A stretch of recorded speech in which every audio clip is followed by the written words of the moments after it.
حلال کیا ہے، حرام کیا ہے، کیسے ریچول کرنے ہیں، کس طرح کی لمٹ ہے، کیا سند ہے۔ فقہ جو ہے اس کے اصول تو کچھ قرآن میں ضرور آئے ہیں، لیکن وہ پوری سائنس قرآن میں بیان نہیں ہوئی ہے۔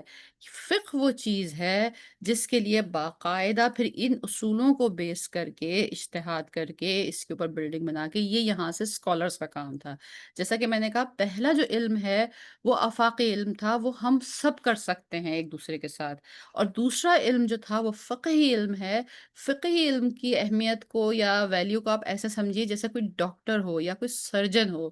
تو سرجن جو ہے وہ پہلے کتنے سال میں وہ جا کے وہ ڈاکٹر بنتا ہے، پھر کتنے مزید سال لگا کے وہ سرجن بنتا ہے، پھر کتنی مزید اس کی ایکسپرٹیز ہوتی ہیں، تب جا کے وہ کوئی بہت ہائی لیول کی سرجری کر رہا ہوتا ہے۔ اور اب آپ سوچئے کہ ایک باہر بالکل آؤٹ آف آل کانٹیکس ایک شخص ہو اور وہ کانٹا اٹھائے، چھری اٹھائے، یا وہ کوئی اسکیلیپر اٹھائے اور اٹھا کے وہ کاٹ کے نکالنا شروع کر دے کسی کے زخم کو، تو یہ کیا ان کا ریشو ہے آپس میں؟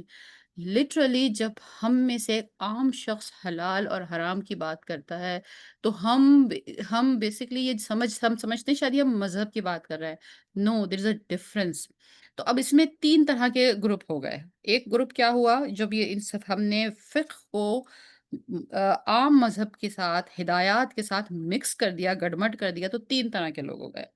ایک وہ لوگ ہو گئے جو ہم اپنے بیک ہوم سے پلتے بڑھتے آئے ہیں، جو بلا کسی خوف و خطر، بلا کسی چیز کے، وہ ہر چیز کو حلال و حرام کی بالکل کیٹیگری میں بڑے اطمینان سے کرتے چلے جاتے ہیں۔ ہر چیز حلال ہے، ہر چیز حرام ہے۔ یہ بال آپ کا آگے ہو گیا حرام ہے۔ ہمارے ہاں بیک ہوم میں ہوتا تھا،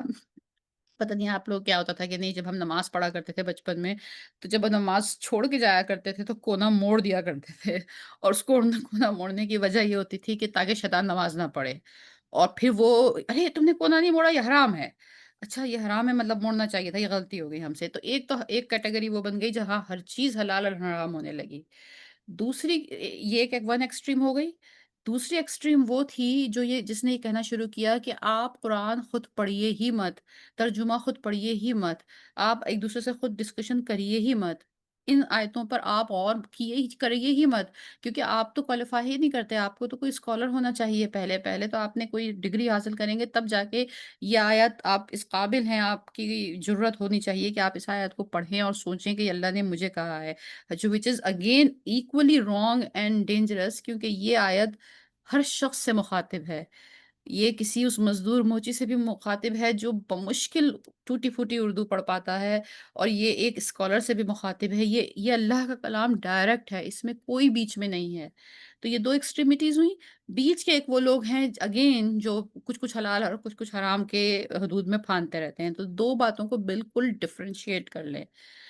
فقہی مسائل کا مطلب وہ ہے کہ ہم نے کوئی چیز کیسے کرنی ہے، وضو کے معاملات کیسے ہیں، غسل کے معاملات کیسے ہیں، طہارت کے معاملات کیسے ہیں، اور یہ تمام جو معاملات، جو ریچولز ہیں، اس کے لیے ڈیفینیٹلی ہمیں کوئی ایک 16 17 18 سال کی کوالیفیکیشن والا مفتی چاہیے ہے۔ اور پھر اگین وہ مفتی بھی انسان ہے، وہ بھی چونکہ اجتہاد کی کیفیت ہے۔ اور پھر ایک ذہن میں یہ بات بھی آتی ہے، جو فرقوں کی ڈفرینسیشنز آتی ہے نا، تو ذہن میں یہ بات آتی ہے کہ ارے ایسا کیوں ہوا کہ اتنے فرقے ہو گئے۔ بچے سوال پوچھتے ہیں کہ بھئی 4 اماموں کی جو ہم بات کرتے ہیں، امام ابو حنیفہ کا اسکول آف تھاٹ ہے، امام شافعی کا اسکول آف تھاٹ ہے، تو اللہ سبحانہ تعالیٰ کی تعلیم تو ایک ہے، پھر یہ 4 انٹرپریٹیشن کیوں ہیں؟ اگر آپ اسے تھوڑا سا پیچھے ہٹ کے آؤٹ آف دا فریم جا کے دیکھیں، تو اس میں خوبصورتی ہے، کیونکہ ہر زمانے، ہر جغرافیہ اور ہر عہد کے حالات ڈفرینٹ ہیں۔ ایک چیز جو افریقہ کے لیے ٹرو ہے، وہ انٹارکٹیکا کے لیے ٹرو نہیں ہے۔ ایک چیز جو کسی وقت کے لیے ٹرو ہے، وہ دوسرے وقت کے لیے ٹرو نہیں ہے۔ تو وہ اللہ سبحانہ، کیونکہ اسلام کوئی ایک اسٹیگننٹ مذہب نہیں ہے، وہ ایک باقاعدہ پریکٹیکل مذہب ہے، ڈے ٹو ڈے لائف ہے۔ انٹارکٹیکا میں رہنے والا بھی روزہ رکھے گا، اور ایکویٹر پہ رہنے والا بھی روزہ رکھے گا۔ تو جو ایکویٹر والا ہے اس کا تو جو مسائل ہیں وہ انٹارکٹیکا والے سے بالکل ڈفرینٹ ہو جائیں گے نا۔ تو وہاں انٹرپریٹیشن کی ضرورت ہوگی، وہاں مفتی کی ضرورت ہوگی، وہاں اہل علم کی ضرورت ہوگی، تو وہ ہے فقہ۔ تو یہاں پہ اللہ سبحانہ تعالیٰ جو فرما رہے ہیں، اسی لیے اسکالرز نے بتایا کہ حرام اور حلال یہ جو 2 باؤنڈریز ہیں نا، اس کو اللہ نے خود قرآن میں اس لیے بیان فرمایا کہ اس کے بیچ میں جتنا ہے کہ بھئی یہ مسنون ہے، یہ مکروہ ہے، یہ ہبہ ہے، یہ مستحب ہے، یہ تمام جو ایکسپلینیشنز تھیں، اس میں اتنا خطرہ نہیں تھا جتنا حلال اور حرام ہے۔ حلال حرام is a boundary, it's just like you are falling out of the cliff. تو بیسیکلی حلال اور حرام جو چیزیں تھیں وہ ڈیفائن کر دی گئی، گن کر انگلیوں پہ گن کے چیزیں ہیں جو حرام ہیں، انگلیوں پہ گن کے، اور وہ اللہ سبحانہ نے قرآن میں کئی جگہ فرمائی، اسی لیے ایک جگہ نہیں کئی جگہ فرمائی، اور وہی حرام ہے۔ اس کے بعد پھر حالات ہیں، پھر چیزیں ہیں، پھر ایکسپلینیشن ہے۔ تو یہ اتنا امپورٹنٹ ہے اس کو سمجھنا۔ اور اس کے بعد جو اگلی آیت، آیت نمبر 116 ہے، وہ یہ کہتی ہے وَلَا تَقُولُوا، یہ میں ابھی ہم آیا 115 کی چیزوں کی لسٹ پہ بعد میں جائیں گے، لیکن جو بہت امپورٹنٹ بات ہے جو related to all this discussion ہے وہ یہ ہے وَلَا تَقُولُوا لِمَا تَصِفُ أَلْسِنَتُكُمُ الْكَذِبَ أَلْسِنَتُكُمُ الْكَذِبَ هَٰذَا حَلَالٌ وَهَٰذَا حَرَامٌ، کہ مت کہو تم سب وہ بات جو بیان کرتی ہیں تمہاری زبانیں جھوٹ، کہ یہ حلال ہے وہ حرام ہے۔ اگر جو میں یہ جب اس کو پریپیئر کر رہی تھی لیکچر کو، تو میں نے جو اس کی اس آیت کی آیت نمبر 116 کی جو تفسیر میں دیکھ رہی تھی، تو اس میں یہ تھا کہ کچھ الفاظ ایکسٹرا ہیں، قرآن میں کوئی چیز ایکسٹرا نہیں ہے۔ مطلب بات کہنے کے لیے یہاں یہ کہی جا سکتی تھی کہ تم مت کہو کہ یہ حلال ہے اور یہ حرام ہے، تو اتنا کہا جا سکتا تھا کہ مطلب جو بھی عربی کے الفاظ ہوں کہ یہ مت کہو کہ ھذا حلال و ھذا حرام، یہ مت کہو۔ لیکن یہاں ولا تقولوا ھذا حلال و ھذا حرام، یہ بات سمپل اس طرح کہی جا سکتی تھی، لیکن کہا ولا تقولوا لما تصف السنتکم الکذب، اور تم سب مت کہو اس کو جو بیان کرتی ہیں تمہاری زبانیں جھوٹ۔ سو مچ ڈیپتھ ان دس فریز۔ ایک تو یہ کہ بہت کانفیڈنس سے یہ کہہ دینا نہیں بھائی یہ صحیح نہیں ہے، جیسے میں نے آپ کو اپنا اگزامپل بتائی کہ بہت بچپن تک یہی ذہن میں رہا، پتہ نہیں واللہ اگر میں اپنے بچپن کی چیزیں یاد کروں اور آپ سب جو اس بیک گراؤنڈ سے آئیں تو ہم ہزاروں چیزیں وہ نکال سکتے، یہ حرام ہے، یہ حرام ہے، یہ حرام ہے، یہ حرام ہے۔ تو مطلب اب اگر ہم اب اسکالرز پڑھے لکھے جو اسکالرز ہیں جو بائی دا بک ہیں ان کی بات مانیں کہ حرام صرف وہ چیز ہے جو لسٹ قرآن میں موجود ہے، تو اس کا اور پھر جو نہیں ہے وہ سب حلال ہے، ہاں پھر اس میں ڈفرینٹ کیٹیگریز ہیں اینڈ دین وہ وہاں سے پھر بات آگے اس میں چلتی ہے کیس ٹو کیس کیا سچویشن ہے۔ تو انہوں نے کہا لما تصف السنتکم، مطلب یہ کہ ایک بات کو بار بار بیان کرنا، ایک بات کو بہت ہی کانفیڈنس کے ساتھ بیان کرنا جبکہ آپ نہیں جانتے، ایک بات کا پروپیگنڈا کرنا، ہر جگہ اس کو لے کے جانا، قبرستان جانا عورتوں کا حرام ہے، یہ چیز حرام ہے، وہ چیز حرام ہے، اس کو اتنی دفعہ اس کو بیان کرنا، بیان کرنے کے بعد جو شخص اس پہ عمل نہیں کر رہا اس کے خلاف باقی سارے جو معاشرے کا اس کے خلاف ہو جانا اور اس چیز کو بالکل اسٹیبلش کر دینا، یہ سب چیز آئی ہے۔ اگر اس بات کو سمپلی یوں کہا جاتا تھا کہ تم مت کہو کہ یہ حلال ہے یہ حرام ہے، تو اتنی اتنی ڈیپتھ نہیں ہوتی، اتنا سٹریس نہیں ہوتا بات میں۔ لما تصف السنتکم، تمہاری زبانیں جو جو کہہ رہی ہیں کہ یہ حلال ہے اور یہ حرام ہے اور یہ یوں ہے، مت کہو ھذا حلال و ھذا حرام لتفتروا، تاکہ تم سب باندھو علی اللہ الکذب۔ من زبان بھی اگر واقعی ہم اس مطلب کو پچھلے پورے کانٹیکس کے ساتھ سمجھتے ہوئے پڑھتے ہوئے آ رہے ہیں تو لرز جاتا ہے دل اس مقام پہ کہ اللہ کا جو لہجے میں ایک روب اور ایک دبدبا ہے وہ ہم بندہ پڑھنے والا فیل کر سکتا ہے کہ تم سب اللہ پر جھوٹ باندھ رہے ہو، تم مت بیان کرو، مت ڈیولپ کر لو وہ معاشرہ، وہ ایسا ماحول مت بنا دو کہ یہ حلال ہے اور یہ حرام ہے، صرف یہ حرام ہے جو اللہ نے، یہ اللہ ہی، اور یہ اختیار صرف اللہ کے پاس ہے کہ وہ یہ کہے کہ یہ حلال ہے اور یہ حرام ہے، یہ کسی مفتی اور اسکالر کے پاس بھی نہیں ہے، وہ صرف اس کو ایکسپلین کر سکتے ہیں ان لوگوں کو جن کو سمجھنا ہے۔ تو یہ بات سمجھ میں آئی کہ یہ اتنی بڑی ایک باؤنڈری ہے، اور آپ سوچئے جس پہ قرآن کی پوری ایک آیت آئی ہے، اور پھر اللہ تعالیٰ آگے فرماتا ہے ان الذین یفترون علی اللہ الکذب لا یفلحون، بے شک وہ لوگ جو سب باندھتے ہیں اللہ پر جھوٹ نہیں پھلا پا سکتے۔ قرآن کا ہر لفظ سچا ہے، اور یہاں جو سٹریس ہے جو الفاظ میں ظاہر ہے جب ہم اس کو اس لحاظ سے پڑھ رہے ہیں تو ایک لرز جاتا ہے دل کہ میں ایک ایسی بات بھی کیسے کہوں۔ حضرت ابو بکر صدیق رضی اللہ تعالیٰ عنہ سے منیمم آیت روایت ہیں،